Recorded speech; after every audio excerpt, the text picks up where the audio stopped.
Left LeBron James. It's been media day in the NBA last couple of days, so you see some coaches talking, some about politics, some about basketball. You see LeBron talking. And when Kyrie Irving left LeBron James, my takeaway is, well, you don't leave Magic Johnson, you don't leave Michael Jordan, you don't leave LeBron James. That's not what you do. You don't do that. There's only about, every decade there's one or two transformative players. You don't leave LeBron. But then yesterday I had one of those moments. I understood it. I got it. Of course, I didn't know this before. I found this out yesterday.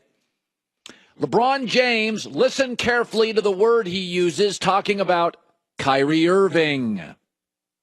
At some point, when he was ready to take over the keys, I was ready to give them to him. So the only thing I'm upset about is that he took a lot of the DNA and the blueprints now to Boston. That's the only thing I'm upset about, really. Other than that, I mean, I wish the kid great health, and the kid wanted to do what was best for his, for his career. I tried to do whatever I could, just try to help the kid be as great as he could be or as great as he wanted to be, and and that's it. He used the word kid 4 times. LeBron's 32. Kyrie's 25. Kyrie's a 6-year veteran, has a net worth of $55 to $85 million. He's an all-star. He's an American superstar. He's got a shoe deal and TV commercials, a movie coming out, a number 1 draft pick, hit the winning shot in an NBA championship. You're 32, he's 25. You called him a kid 4 times in 1 minute. That's to us.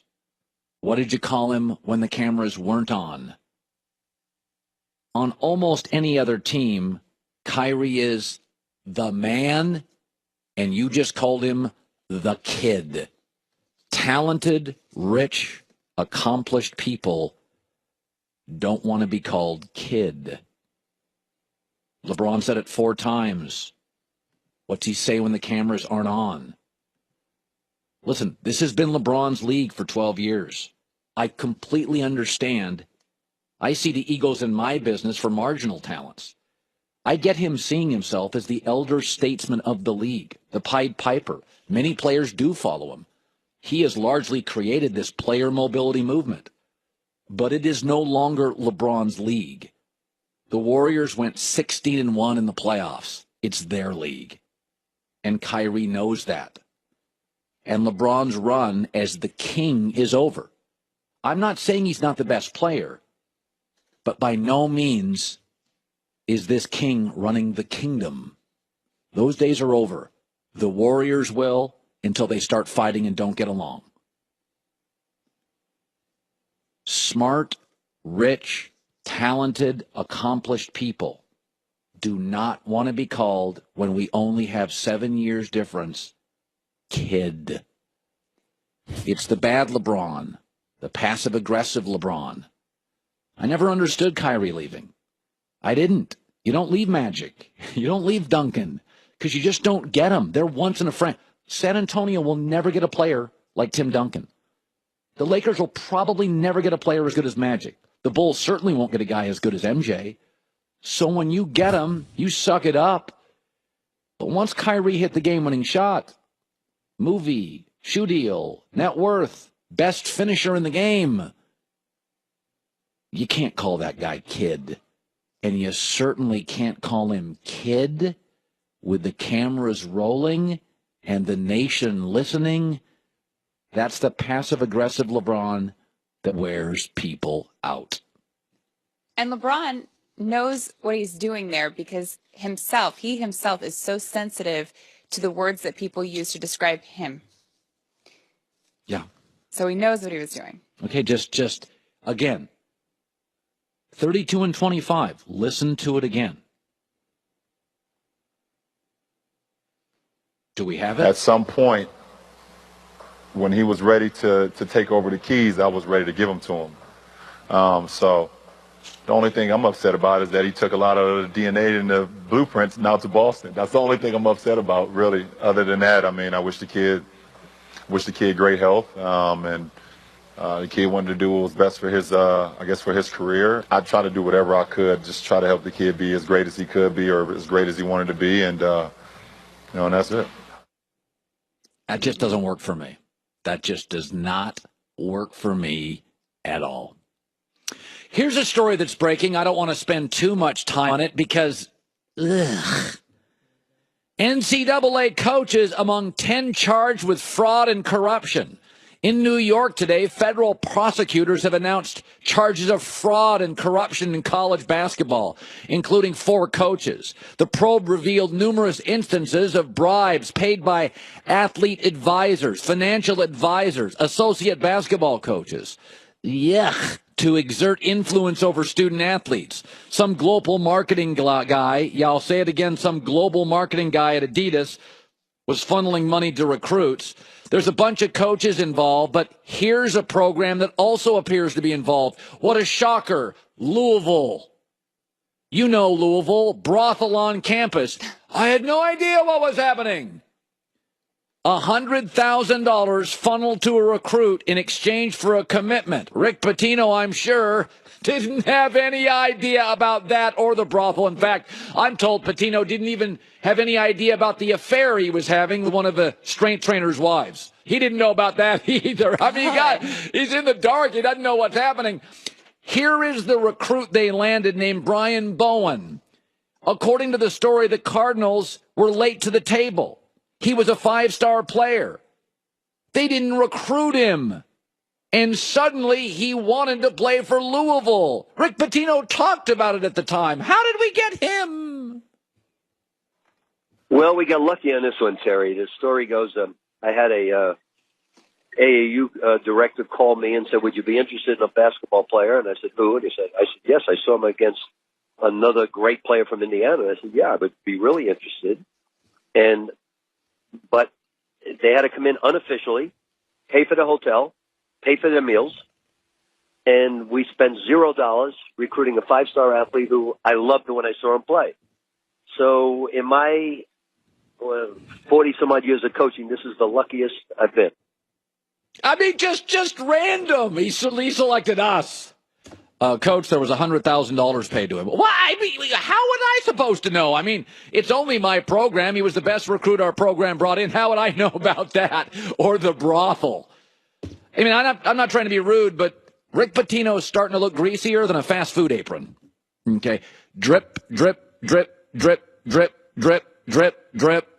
Ego, ego, ego. Manipulation, manipulation, manipulation, manipulation. Believe what you want, folks. Believe what you want. There's all sorts of programs involved in this, but there's one really, Louisville. But hey, I'm sure this can all be explained. I mean, how's a guy supposed to know if you got the bunny ranch, 45 feet from your coach's office? I mean, what coach? I mean, seriously, it never happens to Nick Saban, though. Never happened to Bobby Knight, though. Okay. Maybe I'm just reaching. Take the first step towards getting in the best shape of your life. Get a Bullfrog Pro training system. Frogfitness.com. The worst fun you've ever had. Christine with the news. No. Turn on the news. This is the Herdline News. The Bunny Ranch is a little bit of a reach. A little bit. I mean, did you read that story on that thing they had on campus?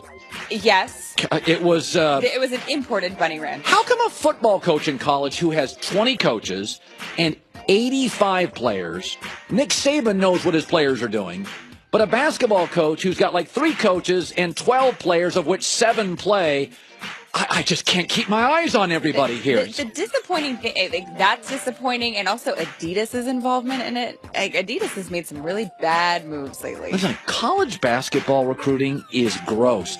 Now, I know my former employer will line up all their basketball analysts, the ones they still have, and they'll all make excuses for coaches, but it's funny how the college football coaches, Harbaugh's got, 100 guys running around the office. He can keep track of all of them. But at Louisville, Rick's got this down the street and that down the street. And I mean, gosh, what can a coach do? I just can't keep. If you have a company and it's 12 people, it's a lot easier to know what's going on than a company with 1,200 people. Couldn't we acknowledge that? And it looks like a lot of the people being arrested are assistant coaches. So probably the cover guys. Yeah. Yeah, Nick is right. At the Patriots game, many of the players decided to take a knee during the national anthem, and Bill Belichick was asked about it after the game and said that he wasn't going to address it at that point, but that he would later, and now he has. Oh. He's released a statement. It's pretty long, so I'll only read a part of it. It says, "I've coached football for over 4 decades, and one of the greatest things about being in this environment is the diversity of people, backgrounds, viewpoints, and relationships we're fortunate to experience. Discussions occur between myself, individual players, groups, and the entire team on an ongoing basis. I'm going to keep the specifics of those conversations private. I will do what I feel is best for the team in my role as head coach, and collectively we'll work together to find the best way to proceed." So it doesn't directly acknowledge Donald Trump or the kneeling or the protests, but I think I'm happy that he addressed it. I think what he's saying is, I understand that there's a lot of different opinions in the locker room, and kind of as you said yesterday, do what feels right for you. Yeah, I mean, Christine, this is a very fluid situation. So you have a league. The NBA's never done this. The NFL has tied itself to the military and patriotism, and now you have this fluid situation, and the media is pointing fingers. This is how you should act, and this is how you should act, and this is how you should act. And first of all, every owner's different. Every culture's different. Yeah. Every state's different. Dallas is conservative. Seattle's liberal. San Francisco is liberal. Charlotte may be conservative. I don't know if it is or not. It's in the South, so I would guess it's probably a little more conservative. Yeah. So, I mean, the reality is every owner and team has a different culture, plays to different advertisers, has a different sensibility, has a different influence in the locker room. Some have star quarterbacks. Some have J.J. Watt. Some are dealing with natural tragedies. The Texans, the Miami Dolphins, like this, and there's no one way to address this. No. It's hard. And I don't think it's just the media that's saying, hey, do it this way or do it that way. I think a lot of people have very strong feelings about this. What I don't like is where you feel like certain locker rooms or certain coaches are telling their team to all do the same thing, and it's putting an unnecessary pressure on guys to do something that they don't feel comfortable with. Right. I don't like that either. Right. And I feel like a lot of people, and I understand both sides of this, but a lot of people are saying, hey, if you're kneeling, that's a direct disrespect to the military members. And I don't necessarily look at it that way. I don't think that just because you're kneeling, it's saying I don't appreciate the military and people that are fighting for our country. It's that you're not happy with what's going on with the way that the United States is being run right now. Yeah, and I'm not a kneeler for the anthem. It's just not. It's not something I'm going to do. But I think everybody gets very judgmental and puts this, I'm a patriot and you're not, and I'm a better American than you. And I look at all the amazing immigrants that have come to America. My mom came from Great Britain at 14 years old on a boat by herself, leaving a situation that was very perilous by herself. She came over to New York City, and her route was that of millions of immigrants who come to this country, feel so lucky to be here, work so hard. And then there's certain Americans that I don't think sometimes we appreciate the fabric and the tapestry of our country, that what makes us great is our diversity and is our willingness to tolerate others' actions and opinions. Right. That's, my mom was the immigrant. Yeah, and the scary thing right now is I think that there's such a huge divide right now. And that, everywhere. That is what's making me very nervous. And I wish that there could be a little bit more harmony in working towards a common goal than this. Moving on. Odell Beckham Jr., we know, was penalized for unsportsmanlike conduct for his imitating of a dog peeing in the end zone. I didn't like this. So, I know you didn't like this. I didn't really either, but I think I understand what he was doing, and we can't really understand the mind of a receiver. Like, you've got to have some crazy in you, I'm assuming, to do the things that he does. However, here he is explaining now what was going on in his mind during this whole thing. We needed to make a play. We're down, what, 14? Okay, we need to make a play. We need a spark. I don't care if you kick it from the 5-yard line on our side. We need to make a play. It does pick up a penalty. I mean, it does. It could hurt you. It could. Roses covered it. It didn't end up being detrimental, which is the main thing. When I get in that end zone, I'm going to do what I do. I'm going to try and spark this team. And the consequences are going to be what they are. It's like life. You have to deal with the consequences. And that's something I could take. You know, our team, we were motivated from that. I don't think it set us back any. I just don't think we finished. The Mara family did say today they were very disappointed. You know, Christine, I was talking on Speak for Yourself yesterday about this. The Giants are going through kind of a weird cultural shift. Okay, so it's always been a strong ownership, strong head coach organization. Now they have a head coach who doesn't look, sound, or feel like a head coach. So they have weak coaching, weak management. They went from Tom Coughlin, a Hall of Famer, powerful, respected Super Bowls. Ben McAdoo looks, sounds, and feels like a coordinator. So you got that issue. It's also been a very blue blood conservative franchise. The fan base in New York, for anybody that's listening that hasn't been to New York, the Giants fan base is older. If you go to a Giants game, Jets fans are younger and louder and rowdier. Giants fans are blue bloods. They're like Michigan football fans. They're like Kentucky basketball fans. They've been going to games for 50 years. But your star player now, Christine, is a youthful, sometimes in the eyes of Giants fans, inappropriate player. And it's a weird spot for the Giants. They're this, classic IBM, and yet this new engineer they have, who's their best engineer by far, is outspoken, takes shots at people. I think the Giants they have to reshift. They're in a cultural crisis in that building. I might be going off topic, but what's appropriate? What can we say is appropriate? I just know that's football? not appropriate. This again, you're going to think is off topic, but I was actually at a game this weekend and I kept thinking about this.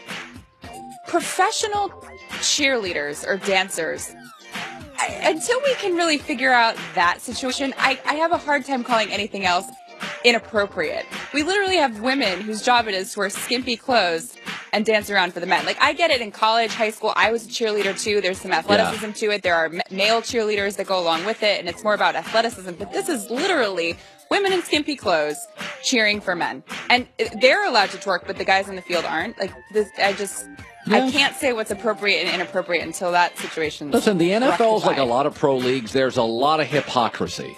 There's a lot. Yeah, there is. I mean, I can separate players from cheerleaders, but your point is well taken that you're selling sexuality on the sidelines, but a hip thrust by a player is outrageous. And why? One's a male and one's a woman? Legitimate point. I think it's a legitimate point. Like your Kyrie Irving point. I didn't get it initially, but I'm coming around a little bit. I'm so glad. Of course you are. And finally, Russell Westbrook has yet to sign his extension. He has until October 16th to do so.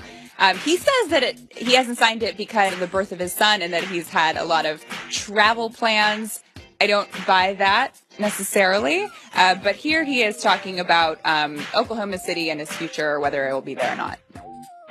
Like I told you guys last year, this is the place I want to be. I love being here. I love the fans. I love the people here. I'm back now to get a chance to simmer down and get everything situated. And obviously now with a few changes, I'm good. I like where I'm at and I like where our team is. I don't think he's going to leave. I'll be totally honest.